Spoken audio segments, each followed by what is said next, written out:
It's literally a fight for survival, and regional leaders are speaking out about an issue that's slowly moving in with the potential to destroy their existence. Climate change is the main sticking point as Caribbean leaders join their global counterparts in Paris for the United Nations UN Climate Change Conference. The forum is a very significant occasion for regional leaders who are using the platform to reiterate the grave consequences climate change poses for small island developing states, SIDS. The region is pushing a robust agenda to have major industrial countries commit to decreasing their greenhouse emissions to at least 1.5 degrees. The region's point man on climate change and sustainable development, St. Lucia's Prime Minister Dr. Kenny Anthony, says scientists have made it clear that rising temperatures will be disastrous, especially for the Caribbean. At the current levels, we are on track for an almost 4 degrees Celsius temperature increase by the end of the year 2100.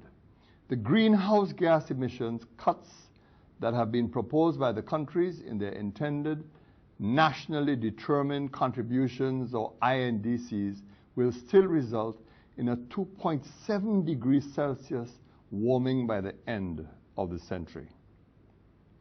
For small island developing states like ours, the science has shown that any long-term global temperature increase above 1.5 degrees Celsius would be catastrophic. Dr. Anthony made his case ahead of Monday's start of the Climate Change Conference in Paris. The talks will culminate on December 11, 2015. Dr. Anthony argues that unless world leaders are able to agree to a more ambitious target, small states will continue to be confronted with extreme storms and hurricanes. Unless we can get the countries that are the major emitters of greenhouse gases to commit to more ambitious reductions, the Caribbean will be confronted with more extreme storms and hurricanes, more frequent and prolonged droughts, dangerous sea level rise that will wash away roads, homes, hotels, and ports in every island, greater food insecurity, and more acidic oceans that will kill our corals, damage our fish stocks, and negatively impact our tourism industries. This is why the stakes are so high for us. Dr. Anthony notes that the interests of the region will be promoted at the conference.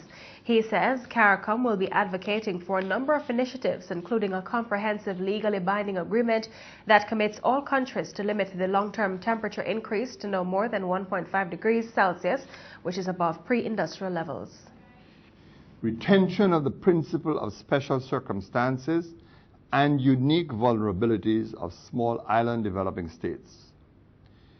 5-year review cycles of greenhouse gas emission reduction targets, with the first review to take place prior to 2020 to allow for the adjustments necessary to put us on track for the 1.5 degrees Celsius goal. Recognition of loss and damage as a critical issue for SIDS and the development of a mechanism to address this problem. Loss and damage refers to those irreversible, slow onset impacts of climate change to which it is not possible to adapt, like sea level rise and ocean acidification.